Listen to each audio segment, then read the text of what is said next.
पहले नेगेटिव बातें करते थे, घर वाले मेरे नेगेटिव थे, पागल हो गया ये तो, और ये टेंटों में भी कभी खेती होती है, शादी ब्याह होते हैं, कई चीज़ें सामने आई थी, परंतु मैंने किसी की परवाह नहीं की। बस एक ही चीज़ थी कि मेरे को कुछ अलग करना है।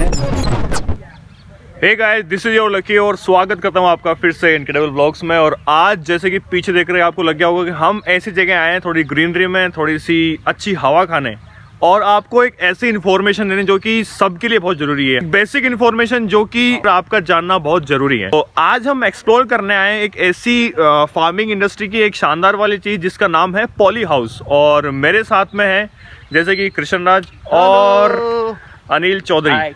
कैसे हो गाइस? अनिल कुमावत। आपने मेरे बर्थडे वाले व्लॉग में इसको पहले भी देखा होगा और इसको तो हर व्लॉग में देखा ही।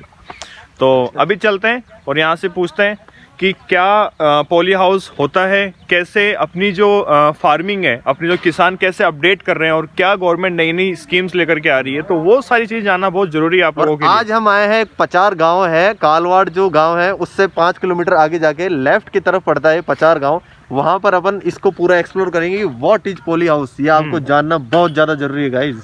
तो गाइज हम आ चुके हैं भैया के पास में। अब हमें जो भी लोकल जानकारी होगी, जो भी एक से एक बारीकियां, एडवांटेज, डिसएडवांटेज, जो प्रोज जो कौन से, सारी चीजें हमें भैया बताएंगे। और अगर चैनल पे नए और अगर वैल्यूएबल लग रहा है कंटेंट तो सब्सक्राइब कर देना। मेरा नाम गोविंद साई कुमावत है, मैं यहाँ का लोकल बंदा हूँ, यहीं रहता हूँ मैं। और ये बीघा जमीन मेरी ली हुई है खुद की, बिना पानी की खेती है। अच्छा, हाँ, इसमें पानी नहीं लगता है? इसके पानी लगता है, पर पानी जैसे बारिश बरसेगी इसके ऊपर बरसेगी। जैसे सर्दियों में ओस आ रही है तो ओस में से ये गटर लाइन वैसे में ये बन गई ना, तो ये वाली ये जो पाइप जा रही है, ये पाइप पूरा बॉन्ड में आ रहा है। इसमें से एक बूंद भी पानी गिरेगी वो इसमें आ जाएगी। अच्छा, आ गई। फिर ये 2000 मीटर का पॉली हाउस है। 2000 मीटर 2000 मीटर का, ये 4000 मीटर का ही बनता है, 2000 मीटर का ही बनता है।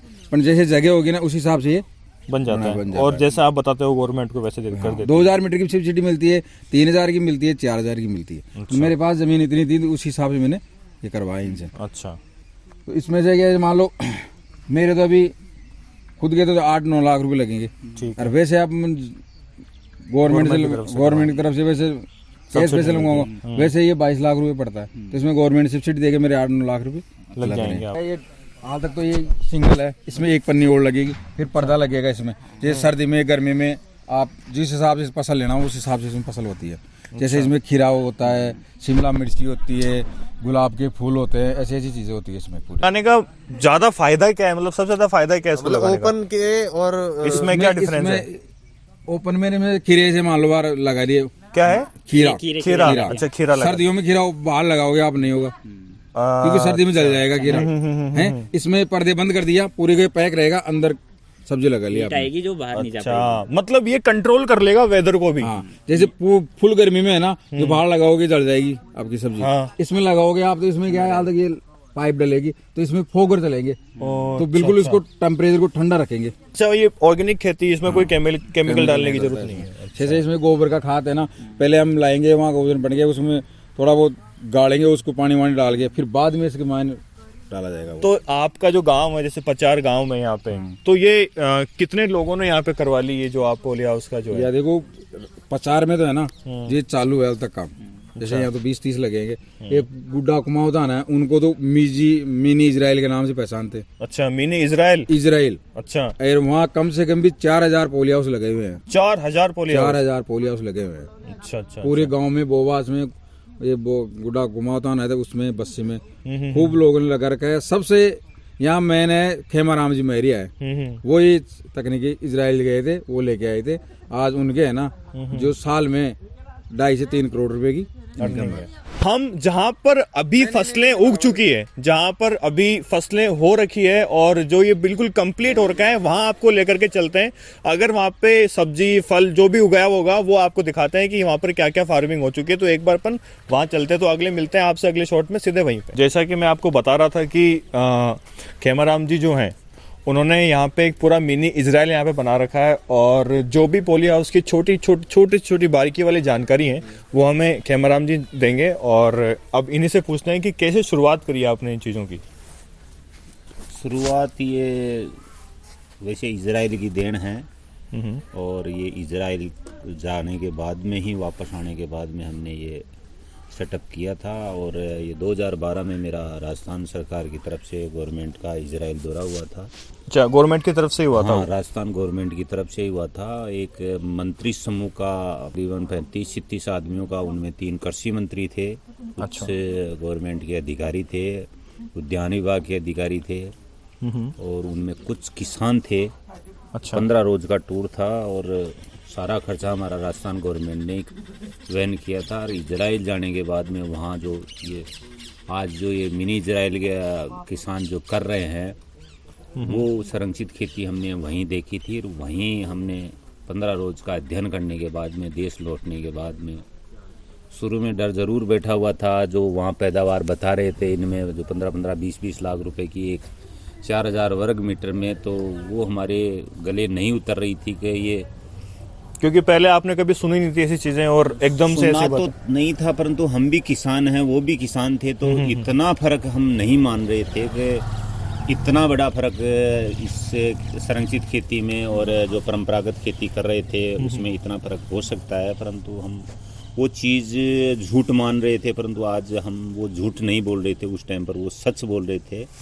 क्योंकि उनसे ज़्यादा भी पैदावार हमारे इस मिनी इजराइल के कई किसानों ने जो एवरेज बता रहे थे, उनसे ज़्यादा पैसा हमने कमाया है। और जो आंकड़े उनके थे, अपन ने उनसे भी क्रॉस कर लिए। उनसे भी ज़्यादा आंकड़ा ले लिया। हमारे कई किसान ऐसे दोस्त हैं जो पहले डर रहे थे, इसको लगाने के इच्छुक में भी नहीं थे। शुरुआत मेरे लिए थोड़ा सा कठिन परिश्रम हुआ। क्या कठिनाइयाँ, मेनली क्या कठिनाइयाँ आई आपको? सबसे ज़्यादा कठिनाइयाँ ये, इसमें जो फर्टिलाइज़र या कीटनाशक, इसमें जो लगने वाले सामान, वो यहाँ भारत में उपलब्ध नहीं थे। अच्छा। ज़्यादातर वो कंपनियों के द्वारा हम बाहर से या ज़्यादातर इजराइल से ही वो जो इसमें संसाधन लगने वाले थे उनको बुलाया। शुरुआत में हम इसमें जो कच्ची गोबर खाद की डाली, उसमें फंगस आ गया। अच्छा। तो फंगस भी हमारे लिए बहुत बड़ी परेशानी का सबक मिला। और तो नुकसान भी काफ़ी हुआ उस वक्त। जितना हम फायदा सोच रहे थे, अच्छा, उतना फायदा नहीं मिला। परंतु हमारे उद्यान विभाग और कृषि विभाग के अधिकारियों की अच्छी देन रही, उनकी सोच अच्छी पॉजिटिव रही कि जो समस्याएं हमारे सामने आई उनका उन्होंने ना दिन देखा ना रात देखी।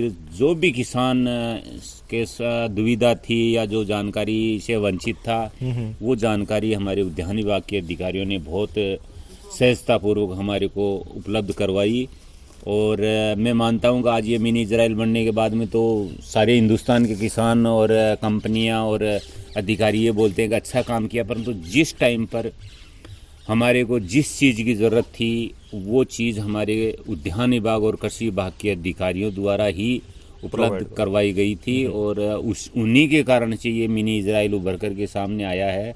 अगर उस टाइम पर उनका सहयोग नहीं होता तो ये मिनी इजराइल नहीं बनता। और आज आप जैसा कि देख रहे हैं कि फार्मिंग इंडस्ट्री कितना डेवलप कर रही है, हर एक चीज़। किसान भाई, हम सोचते ही नहीं थे कि किसानी में इतना पैसा है। परंतु कुछ किसान इजराइल गए, वहाँ देखा, विश्वास किया। शुरू में डर था।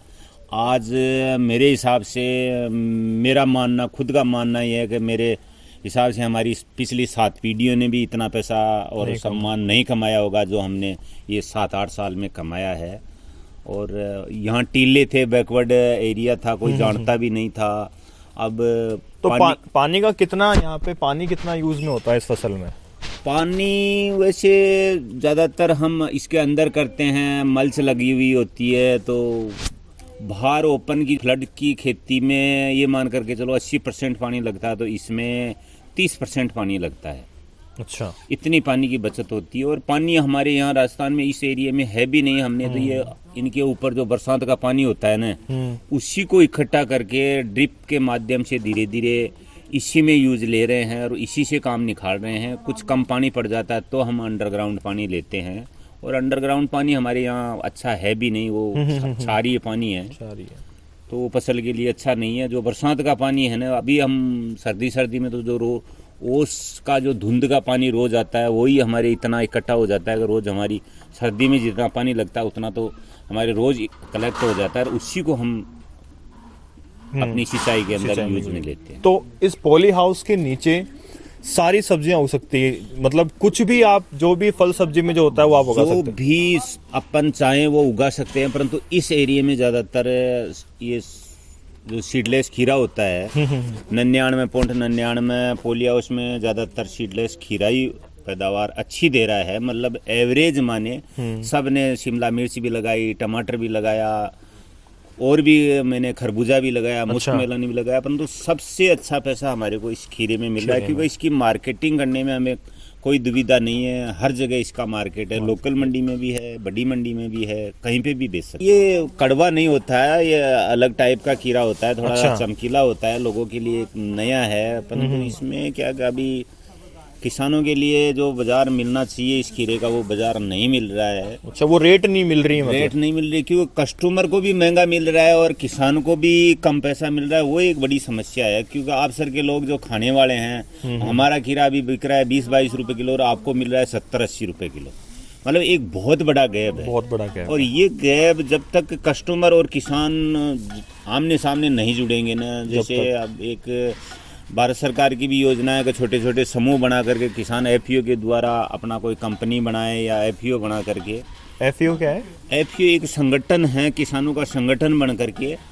ये राजस्थान गवर्नमेंट की एक योजना है कि आप समूह बना करके उसमें एफपीओ या कंपनी बनती है, उसमें आपको गवर्नमेंट सब्सिडी देती है। अच्छा, वो एफपीओ हमने अभी रजिस्टर्ड भी करवाया है। अब हम धीरे धीरे एफपीओ के माध्यम से ऑनलाइन या हमारी कोई रेफ्रिजरेटर वैन गाड़ियों के द्वारा हम डायरेक्ट कस्टमर का, किसान का माल डायरेक्ट, मतलब ये जो बिचौलिए है ना, ये हट जाएंगे, ये इनको हटाने की सोच रहे हैं। राजस्थान गवर्नमेंट या भारत सरकार भी यही सोच रही है कि जो किसान का हक है ना, वो ज़्यादातर बिचौलिए छीन रहे हैं। हाँ, तो सही बात है।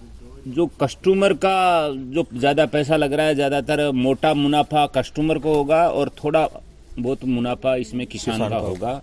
तो किसान इसकी मतलब इसकी पहल हो चुकी है, मतलब हाँ, पहल हो चुकी है, हमने समूह बना लिए हैं और इसका एफपीओ भी हमने रजिस्टर्ड करवा लिया है। हो सकता है अगले, क्योंकि ये संरक्षित खेती ये शुरुआत है। मतलब 2012 में जब हम इजराइल गए थे, तब हमारा एक सपना था, वो सपना हमारा हकीकत में बदल गया है। और कभी सोचा भी नहीं था कि हम, कभी दिमाग में ये था कि लाखों की पूर्ति होगी, परंतु हमारे यहाँ करोड़ों की भी पूर्ति हो चुकी है। ज़्यादातर किसानों की, तो एक अच्छी पहल है ये किसानों के लिए।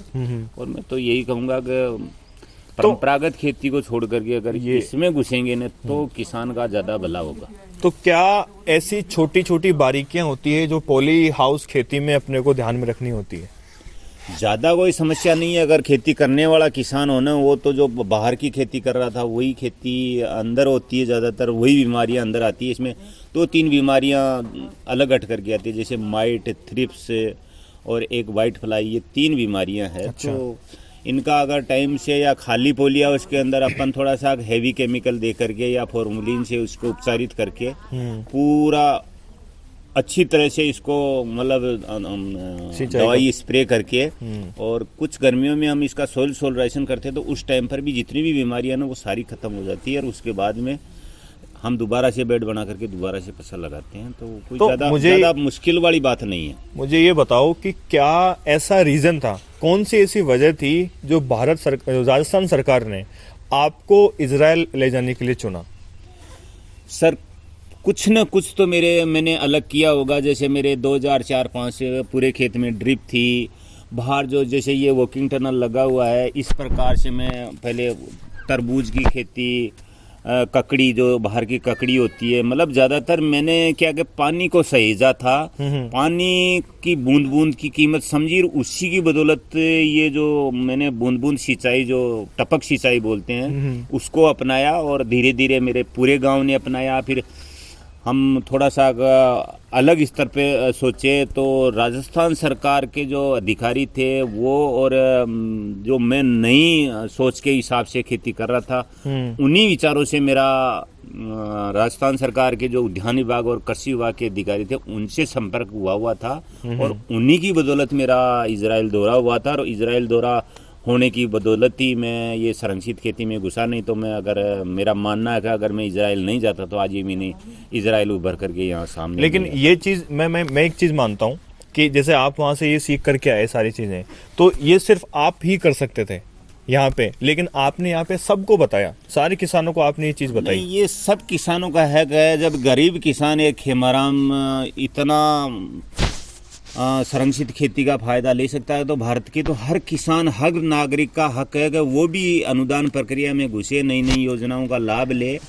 और मेरी सोच यही रही कि मैं मेरे साथ में मेरे गांव वालों को भी अपनाऊं, बढ़ाऊं, और मेरे राजस्थान के हर किसान के पास में ये तकनीकी जाए, क्योंकि मेरे को शुरू में पता पड़ गया था कि इसमें बहुत अच्छा पैसा आने वाला है और आ रहा है। और आने वाले जो युवा किसान है या युवा जो आज नौकरी की तरफ भाग रहे हैं, जिनके पास में ज़मीन है, वो खेती को छोड़ करके ये कह करके कि खेती में तो नुकसान घाटे का सौदा है। मैं कभी नहीं मानता कि खेती घाटे का सौदा है। खेती तो वो चीज़ है कि हमारे को जिस राजस्थान की कोई पहचान नहीं थी, उसको इस खेती ने पहचान दिलाई। आज मेरे हिसाब से विदेशी भी मेरे हिसाब से 100-125 देशों से यहाँ विजिट कर चुके हैं। तो वो एक नई पहल, एक नई इजराइल बनने की बदौलत ही यहाँ ये पहचान बनी है। नहीं तो यहाँ पे अपने कितने पोलियास आपने बना लिए यहाँ पे? हमारे यहाँ इस मिनी इजराइल के एरिया में तकरीबन ये 7-8 किलोमीटर का एरिया है। इसमें 600 से 700 पोलिया उसके लगभग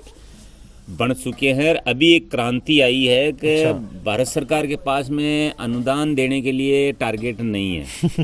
अब आज अगर पोलिया उसकी सोचता है तो उसको पता पड़ता है कि उसको अनुदान मिलेगा कम से कम 15 या 20 साल बाद। अच्छा, तो वो टूट जाएगा किसान। तो अभी एक क्रेज चला है कि हर किसान, जो बिजनेसमैन गुजरात साइड में पोलिया हाउस लगा करके मायूस होकर के, हताश होकर के छोड़ चुके थे, उनको खरीद करके अपने यहाँ राजस्थान में या जयपुर के आसपास के एरिया में 150 पुलिस हाउस पे काम चल रहा है। और उनको विश्वास हो गया है कि इसमें भी बहुत अच्छा पैसा वो लो कॉस्ट में पड़ जाता है। अच्छा, मतलब उसकी ये रेट नहीं लगती। वो मेरे हिसाब से जैसे ये 35-37 लाख की कॉस्ट में पड़ता है, तो वो 17-18 लाख या 20 लाख में वो कंप्लीट हो जाता है। अच्छा, तो वो भी किसानों की पहल और किसानों की सोच अच्छी है कि एक संरक्षित खेती हम किसान सारे के सारे मिल करके, और पूरे राजस्थान के लिए एक मिसाल बनी है। तो ये मिसाल अदर राज्यों में भी जा सकती है, अदर देश में भी मतलब जा इसको सकती अपन है। फैला सकते हैं आराम हाँ, से। ये जितना फैलाओगे, आज हमारे ये फैलने के कारण ही है। जितनी भी कंपनियां हैं, आज फर्टिलाइजर हमारे को पहले महंगा मिल रहा था, और आज सारी फर्टिलाइजर की कंपनियां, सारी कीटनाशक जो स्प्रे की दवाइयां की कंपनियां, वो सारी की सारी एक जगह आकर के यहाँ बैठती है। और हमारे को ये जो समूह बना रहे हैं, समूह के माध्यम से जो एफपीओ से जुड़ रहे हैं, उसमें हमारे को जो दुकानदारों को रेट में मिल रहा है, वही माल हमारे को उसी रेट में किसानों को मिलेगा। वो एक किसानों का समूह होगा, तो किसान के भी 5 पैसा बचेगा, तो समृद्ध होगा। और मतलब एक बाहर की जो कंपनियां आकर के हमारे से अगर टाई अप करेगी, तो हम उनके लिए भी समर्थन करेंगे। क्योंकि वो एक अभी धारणा चली हुई है कि जो कॉन्ट्रैक्ट फार्मिंग है वो किसानों के लिए अच्छी नहीं होगी। क्योंकि वो किसान के लिए जो करने वाला है उसके ऊपर निर्भर करता है कि वो अच्छी रहेगी या नहीं रहेगी। क्योंकि इसमें मेहनत करनी पड़ेगी। जो मेहनत करेगा वो कंपनी को भी फायदा होगा और किसान को भी फायदा होगा। और जो ये सोचे कि मैं कंपनी में घुस करके फ्री का ही फोकट में पैसा ले लूँ, तो वो तो मिलने वाला है नहीं। ना तो कोई कंपनी देगी, ना कोई। आज अगर हम इसमें केयर नहीं करते, अगर हिम्मत नहीं करते इसको लगाने की, 8-10 लाख रुपए किसान के पास में बहुत बड़ा पैसा होता है। बहुत बड़ा पैसा होता है। मतलब हम जिस दौर से गुजरे थे शुरू में 2012 के टाइम पे, तो 12 के टाइम पर कोई बैंक वाला यस ही नहीं किया था। ये तो सपोज करो कि एक बैंक ने मेरे को जोमनेर कॉलेज के अधिकारी के कहने से ये लोन करवा दिया, नहीं तो ये मिनी इजराइल उभर करके सामने ही नहीं आता।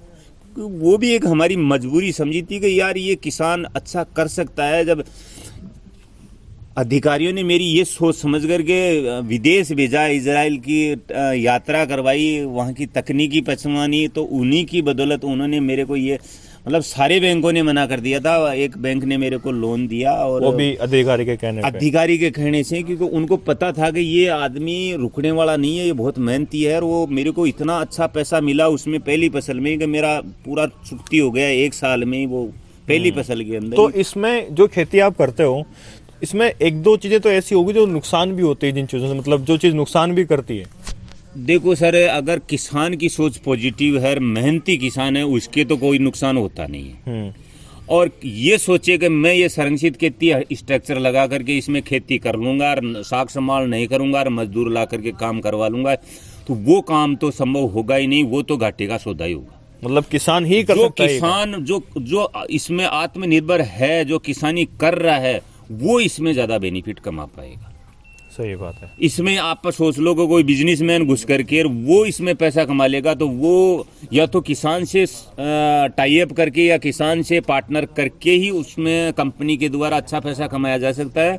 अन्यथा कोई ये समझ ले कि मैं किताबी ज्ञान से कंपनी बना करके और कोई बड़ा स्ट्रक्चर लगा करके इसमें पैसा कमा सकता हूँ, क्योंकि इसमें प्रैक्टिकल की कई बारीकियां ज्ञान की होती है और उनको संभाल पाना एक मतलब जो प्रैक्टिकल ज्ञान किया हुआ किसान है ना, जैसे मैं अभी चलता हुआ दिखा दूंगा कि इस फसल में ये बीमारी है, आप नहीं बता पाओगे वो चीज, क्योंकि वो आप पढ़ा है, मैंने तो आपने समझा, आपने पढ़ा है, मैंने प्रैक्टिकल किया है, प्रैक्टिकल किया उन चीजों को। ये चीज बहुत मायने रखती है। तो किसानी मतलब करने के लिए कोई भी इंसान कर सकता है। किसानी एक ऐसी चीज है कि देश का राष्ट्रपति प्रधानमंत्री भी कर सकता है, प्रधानमंत्री और राष्ट्रपति का काम किसान नहीं कर सकता। सही बात है। तो ये किसानी में कभी भी बुरी नहीं बताऊंगा, और किसानी की तरफ वापस अगर देश रिटर्न कर रहा है, मेरे हिसाब से आप सर के युवा लोग अगर इसके बारे में सोच रहे हैं, तो आपकी सोच को बहुत बड़ा धन्यवाद देता हूं कि आपकी। मैंने यही देखा अंकल कि मतलब ऐसी जगह पे, एक जगह भी ज्यादा पॉपुलर नहीं है, ये तो आपका मिनी इजराइल, मतलब अभी हमें यहाँ आने के बाद पता चला है कि एक मिनी इजराइल जैसी जगह है और यहाँ पे इतनी शानदार वाली मतलब फार्मिंग होती है। हमें हमारे लिए खुद के लिए एक नई चीज़ है और हमें बहुत ज़्यादा अच्छा लग रहा है जान करके कि मतलब एक ऐसी किसानी जो मतलब लोग बाग परेशान हो रहे हैं। पंजाब में आज आप सीन देखो तो कितना खराब सीन चल रहा है, और वो चीज़ हमें देखकर बहुत अच्छा लग रहा है कि हमारे खुद के राजस्थान में एक ऐसा एम्पायर खड़ा हो रहा है जो कि एक स्पीचलेस चीज़ है और गवर्नमेंट इतना साथ दे रही है। बहुत अच्छी चीज है ये। अगर मतलब ये अपन सोचे किसान को देखो मेहनत करनी पड़ेगी, जो मेहनत करेगा वो उसको तो सफलता निश्चित है, कोई रोक ही नहीं सकता। सही बात। और आजकल के युवा भी ये चाहते हैं कि हम नौकरी करें, परंतु नौकरी के बजाय अगर छोटी छोटी ज़मीन भी है, क्या कि पहले किसानों में ये एक ही सोच थी कि जिसके पास में बड़ी ज़मीन है वही किसान है, छोटी मोटी ज़मीन वाला तो कोई ध्यान ही नहीं देता था कि यार अपन पढ़ लिख करके कुछ छोटी मोटी नौकरी कर लेंगे। परंतु मैं बता दूं सर, ये संरक्षित खेती ऐसी उभर करके आई है कि आज 50 बीघे ज़मीन में जो परंपरागत खेती कर रहा था ओपन की, उसमें कर ले, और 1.5 बीघा, केवल 50 बीघा और 1.5 बीघा भी उस 50 बीघे को पीछे छोड़ सकती है अगर केयर ढंग से करे। तो 1.5 बीघे कितनी सी जमीन, कितना सा खर्चा लगता है, ना के बराबर उसमें आदमी की जरूरत थी। 2 ही आदमी, 50 बीघे में आपको 100 आदमी की जरूरत पड़ेगी और 1.5 बीघे में 2 आदमी की जरूरत पड़ती है। जो ये लाल सोट एरिया है ना, इनके लिए तो ये ईरान इराक बन गया। सारे जितने भी ये जो इनमें हिस्सा होता है, हमारे लेबर शीरी का काम होता है इनमें, मतलब 1/4 हिस्सा दिया जाता है मेहनत का, वो इनको मतलब लाल सोट जिले में इतना पैसा गया है जो आप सोच ही नहीं सकते हो कि इतना। अब उनके इतना पैसा गया तो यहाँ के किसानों के कितना पैसा आया होगा। सही बात है। और गवर्नमेंट इतना साथ दे रही है इस चीज में। गवर्नमेंट शुरू में साथ दिया था। अगर इसके लिए अगर योजनाएं और भी बहुत सारी, अभी ये इसका भविष्य चालू है, अभी तो स्टार्ट है, अभी इसमें बहुत बाकी है। मैंने देखा है इसमें हाइड्रोपोनिक में बहुत अच्छा काम हो रहा है। आप सोच ही नहीं सकते हो इससे 4 गुनी पैदावार आप इस खीरे की बात कर रहे थे क्या? ये सीडलेस खीरा है। सीडलेस खीरा है ये यही हो रहा है सर। तो इसकी एक बार उगाई वगैरह हम देख करके आ जाएंगे। हाँ, देख सकते हो आप अंदर, मतलब हाँ। इसमें जाना है, इसमें फसल भी है इस वाले में। अच्छा,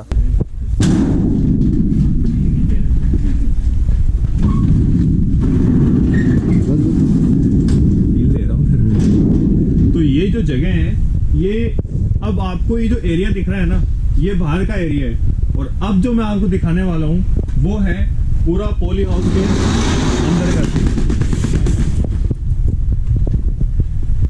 यहाँ पे सीडलेस खीरे की फार्मिंग होती है, और जैसे कि ये पत्ते हैं, ये सारी चीजें हैं, इनमें जब भी किसी भी चीज की कमी होती है तो ये वेदर अपने हिसाब से ये चेंज कर लेता है, और किसानों को हर एक बारीकी पे ध्यान देना पड़ता है। मतलब अगर एक भी पत्ता खराब हो रहा है तो उसको भी हटाना पड़ेगा।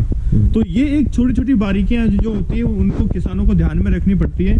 तो इनके अंदर जैसे अंदर है ये जो नीचे आपको ये दिख रही है पॉलीथीन, ये मिट्टी के नीचे नमी बनाने के लिए यूज होती है, ताकि ये जो ऊपर पूरी जो फसल उग रही है, ये जो ऊपर टेल आ रही है, देखिए ये सीडलेस खीरे हैं, और ये अभी लेकर के जा रहे थे भैया, और इन्हीं की सबसे ज़्यादा, जैसा कि खेमराम जी ने बताया, सबसे ज़्यादा खेती जो होती है 90% उन्होंने बताया कि सीडलेस खीरे की होती है, क्योंकि ये खीरा जो है ये सक्सेसफुल है यहाँ पे। मतलब लोगों ने बहुत सारी चीज़ें ट्राई करी, लेकिन सक्सेसफुल चीज़ जो है वो ये खीरे ही है। तो आप इसका विजिट लो अच्छा से और देखो कि कितनी शानदार तरीके से बनाई गई है।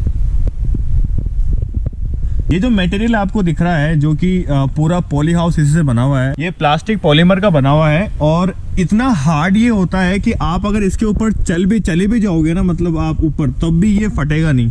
लेकिन अगर इस पे हल्का सा भी कट लग गया तब ये पूरा खराब हो जाएगा। तो आपको हर एक छोटी छोटी बारीकियां इसमें आपको ध्यान में रखनी पड़ती है, मतलब इस फार्मिंग में। तो अभी चलते हैं सीधा खेमराम जी के पास, जिन्होंने ये पूरा मिनी इजराइल बनाया अपने लिए। तो इस पे जो भी पानी का सिस्टम है, जो भी फसल का सिस्टम है, बहुत ही शानदार वाला इरिगेशन सिस्टम यहाँ पे लगा हुआ है। तो मेरे ख्याल से, मेरे हिसाब से हमने भी पहली बार देखी ये चीज़, और बहुत ही वैल्यूएबल, काफी अच्छा लगा कि मतलब पहले बार अपनी ये बैक टू द बेसिक वाली चीज है। किसान के बारे में जानना है तो यार उनके कम से कम लाइफ के बारे में तो जानो। तो अभी चलते हैं अपन। तो काफी मजा आया और काफी यूनिक चीज अपन को पता चली। ये छोटू जी यहाँ से निकल रहे हैं, तो ये वाला गेट बाहर का है। अब जैसे ही हम बाहर आए, सर्दी का लेवल बढ़ गया है थोड़ा सा, और सर्दी वापस हमें लगने लग गई है, जो कि शहरों में काफ़ी महंगी मिलती है, बट यहाँ पे इन्होंने काफ़ी किफ़ायती रेट्स में लगा रखी है। ये अपने तक पहुँचते पहुँचते इसलिए महंगी हो जाती है क्योंकि मीडिएटर्स बीच में होता है। देख लिया अंकल, और बहुत शानदार लगा जो भी, और टेम्परेचर काफ़ी, हम जब अंदर गए तो टेम्परेचर काफ़ी अलग हो गया था, बदल गया था। यही है संरक्षित खेती। हाँ। अगर आप दोपहर में आते हो तो आपको पता पड़ता है कि संरक्षित खेती किसे कहते हैं। अच्छा, उसमें क्या होता? मतलब दिन में बाहर का टेम्परेचर होता है 20 और अंदर का होता है 35, इतना फर्क होता है। तो इसके लिए पूरी जानकारी होनी बहुत जरूरी है। पूरी इसकी बुक होगी आपके पास, ए से लेकर के जेड तक। किसान के पास में जानकारी की जरूरत नहीं है, वो किसानी वर्ग से निकला हुआ होता है, और वो तो सारी। लेकिन कहीं ना कहीं इसमें जो भी अपन सोच रहे हैं, बहुत ज़्यादा अपडेशन आ गया मतलब इसमें, क्योंकि हर एक चीज़ को अपने को बारीकी से जानना बहुत जरूरी है। तो इसके लिए कुछ अलग से स्टडी वगैरह ऐसा नहीं है कि, या फिर मतलब जो आप ट्रेनिंग होती है दुर्गापुरा में, हॉर्टिकल्चर विभाग में इसकी ट्रेनिंग भी देते हैं, परंतु वही बात आ गई कि वो किताबी ज्ञान देंगे। अच्छा, आपको प्रैक्टिकल ज्ञान सीखना पड़ेगा इस खेती के लिए। देखो, सबसे बड़ा रोल तो मैं मानता हूँ कि ये मिनी इजराइल बनने का रोल में जोमनेर कॉलेज, एग्रीकल्चर कॉलेज में जो ये कृषि मेले लगाते थे ना, उन्हीं की देन है कि उन कृषि मेलों में किसान जा करके वहाँ उत्साहित होते थे, अच्छा काम करने वालों को वहाँ भी सम्मानित करते थे। तो उन्हीं का मेला मैं भी देखने के लिए गया था, और वो उन्हीं के वहाँ मैंने ये बूंद बूंद सिंचाई ड्रिप पद्धति है ना, वो वहाँ देखी जो मेरा है। मतलब आपने ये चीज कब से स्टार्ट की? मतलब 2012 में तो आपने सीख के आ गए वहाँ से, उसके बाद में 2012 में मैंने पहला राजस्थान का पहला पोली हाउस, वो पोली हाउस है ना, वो पहला पोली हाउस लगा था 4000 वर्ग मीटर। अच्छा। और उसके बाद में 1 साल तक किसी किसान ने, मैंने बहुत से लोगों को, किसानों को समझाया था, कोई भी तैयार नहीं हुआ, क्योंकि मेरे ऊपर उद्यान विभाग के अधिकारियों का प्रेशर था कि उनके पास में टारगेट आए हुए थे कि कम से कम आप 20 किसानों को तैयार करो। परंतु मैं शाम को जाता और सुबह वो मायूस होकर गिर गए। उस टाइम पर ये प्रॉपर्टी में तेजी थी, तो सब प्रॉपर्टी में पैसा लगाना चाहते थे। तो अब नहीं तो माने, तो किसानों ने खेत बेचे भी होंगे उस टाइम पे। 1 साल के बाद में जब मेरी पैदावार दिखी, लोगों ने मंडी में गए, उसकी पैदावार, हमारे जो गाड़ी ड्राइवर था उससे पूछा, तब उनके दिमाग में आया कि यार ये काम तो फायदे का सौदा है। तो उस टाइम पर तो टारगेट पड़े हुए थे दूसरे साल से। फिर जो भी किसान लगाना चाह ना, वो उनको तुरंत टारगेट मिल गए, तुरंत लगाने का काम हो गया। और फिर क्योंकि बैंक में पैसा है ना, हमारा सारा का सारा 1 नंबर से पैसा लिया, तो बैंक ने भी माना गई संरक्षित खेती में पैसा है, तो फिर बैंक वालों ने भी मना नहीं किया। कोई भी अगर स्ट्रक्चर लगा रहा है तो सबका फाइनेंस बैंक का। तो लॉकडाउन में, अभी जैसे लॉकडाउन हुआ था कोरोना की वजह से, उस वक्त कोई इफेक्ट पड़ा इस खेती में? हाँ, हमारे इसके ऊपर बहुत बड़ा फर्क पड़ा। जो किसान एक पोली हाउस से 20 लाख रुपए कमा रहा था, वो आधा कमाया इस टाइम पर। अच्छा, क्या रीजन रहा इसका? ये मार्केट, मंडियां बंद हो गई चारों तरफ, ये अफवाहें फैल गई गए, अब व्यापारी तैयार नहीं हुए, माल जगह की जगह रुक गया। 15-20 रोज तक तो हमने गौशाला में भी खीरा डाला, क्या करें, मजबूरी थी, बिका ही नहीं किसी। अब रही तो खराब हो गया मतलब। अब रही भई कसर ये किसान आंदोलन के हिसाब से, ये 1.5 महीने में ये सबसे बड़ा किसान का नुकसान कर दिया। तो ये अभी जो आंदोलन चल रहा है उसमें क्या क्या है, उस आंदोलन का क्या निचोड़ है? अब ये किसान की समझने की कमी है। मतलब सरकार और किसान बैठ करके जो भी समस्याएं हैं उनको बैठ करके समाधान करके उनका समाधान तो निकल सकता है। गवर्नमेंट भी चाहती है भाई किसान आगे आए, परंतु अब किसान क्या पता किस प्रकार से गुमराह हो रहा है। तो वो दूसरी जो पार्टियां होती है वो दूसरी हो या तीसरी हो, किसान अपना भला तो सोचे कि वो अपना मकसद तो समझे कि जब गवर्नमेंट तैयार हो रही है, जब अपन को एमएसपी देने के लिए तैयार हो रही है, जो और कुछ मांगे हैं उनके लिए तैयार हो रही है, वो तो एक ही रट लगाए बैठे हैं कि बिल कैंसिल करो। तो वो एक बिल अचानक तो आया नहीं, वो बहुत लंबा चौड़ा काम हुआ था। जो बिल में कोई उनके शंका समाधान है तो उनको बैठ करके समाधान हो सकता है, ऐसी बात नहीं है कि हो नहीं सकता। आंदोलन कर रखा है, आंदोलन करो जायज है, परंतु मतलब कोई चीज के लिए जब सरकार मान रही है तो फिर उसके लिए मतलब बेरुखी अपनाना वो तो किसानों के लिए ये कहीं ना कहीं वहाँ जो ये चीज हो रही है वहां से यहाँ पर भी नुकसान हो रहा है। उसी का 1.5 महीने से व्यापारियों के एक डर बैठा हुआ है कि किसान आंदोलन में अगर कभी भी रोडें बंद हो गई तो हमारे खीरा जो 30-35 रुपए बिक रहा था वो 20 रुपए बिक रहा है। आज किसान का ही घाटा है, इसमें भी किसी व्यापारी का घाटा नहीं है। किसान आंदोलन में भी किसान का ही घाटा है। जो सब्जी बोने वाले किसान थे ना, कि अनाज और धान बोने वालों के तो कुछ फर्क पड़ने वाला है नहीं। जो रेगुलर सब्जी की खेती कर रहे हैं, जैसे हमारे इस मिनी इजराइल में अरबों खरबों का नुकसान है, करोड़ों का नहीं है, अरबों खरबों का नुकसान है। इतने 700-800 पोलिया, उसमें बहुत बड़ी इनकम होती है। तो वो भी अब मायूसी है, पर करे क्या। तो लॉकडाउन से काफी इफेक्ट पड़ा हाँ, है, बहुत लॉकडाउन से भी पड़ा और ये किसान आंदोलन से भी पड़ा। काफी इफेक्ट पड़ा है, क्योंकि इतने सारों को मैनेज करना। और मतलब क्या एक्सपेक्टेड मानते हो आपकी, जैसे कि आपके सोलर पैनल्स भी हैं और आपकी मोटर्स वगैरह भी चलती हैं पानी के लिए? सारा यहाँ लाइट से कोई काम नहीं होता, सारा सब कुछ सोलर से संभव हो गया। अच्छा, अगर ये सोलर भी नहीं आती ना तो ये मिनी इजराइल उभर करके उतना सक्सेस नहीं होता जितना ये सक्सेस हुआ है। नहीं तो लाइट पूरी खा हाँ, लाइट गांव में है कहाँ, गांव में तो आती नहीं है लाइट। ये तो मतलब सोलर की वजह से ही सारा सब कुछ संभव हुआ है। सोलर और ये संरक्षित खेती, पोली हाउस, नेट हाउस, ये दो चीज किसान के लिए रामबाण साबित हुए हैं। तो ये सोलर पैनल के ऊपर भी सब्सिडी वगैरह मिलती है? हाँ, इसके ऊपर भी सब्सिडी है, 50% से लेकर के 70% तक सब्सिडी है। किसान करना चाहे ना, अगर आगे बढ़ना है, उसको पैसा कमाना है, वो तो किसानों के लिए आज भी अनुदान तैयार है। अब किसान ये सोचता है कि मैं इस पे सब्सिडी लेकर के वापस बेच दूं तो इसका कुछ दुरुपयोग भी होता है। कुछ किसान इसका सोलर का या पोली हाउस का अनुदान लेकर के वापस बेचते हैं ना, वो गलत बात है। मतलब वो किसान अपने लिए कमाने के लिए है, अपनी जो पीढ़ियां हैं उनके कमाने के लिए स्ट्रक्चर ये गवर्नमेंट जो सहायता देती है ना उनके लिए देती है। ऐसे तो मैं भी बेच देता, मैं भी फ्री हो जाता। सही बात है। मतलब ये मिनी इजराइल बनाना आसान बात नहीं है, लेकिन आपने इतने प्रयास, इतने मतलब मुश्किल दौर से भी आप काफ़ी बार गुजरे होंगे। मैं जानता हूँ उन चीज़ों को कि बहुत बार जब आप एक लीडरशिप क्वालिटी में आते हो ना, तो आपको बहुत चीज़ें सहनी भी पड़ती है। वो सब आप सहन करके, जैसे कि आप बोलते हो सुबह निकले थे और शाम को मायूस होकर आप घर पे आते थे क्योंकि आपको एक टारगेट पूरा करना था, वो नहीं हो पा रहा था, बट आप एक एग्जाम्पल बन के निकले। आपने एक एग्जाम्पल, मैंने यही सोचा कि अपन सफल हो जाएंगे तो पूरी ये पब्लिक साथ के साथ जो मेरे पहले नेगेटिव बातें करते थे, घर वाले मेरे नेगेटिव थे, पागल हो गया ये तो, और ये टेंटों में भी कभी खेती होती है, शादी ब्याह होते हैं, कई चीजें सामने आई थी, परंतु मैंने किसी की परवाह नहीं की। बस एक ही चीज थी कि मेरे को कुछ अलग करना है।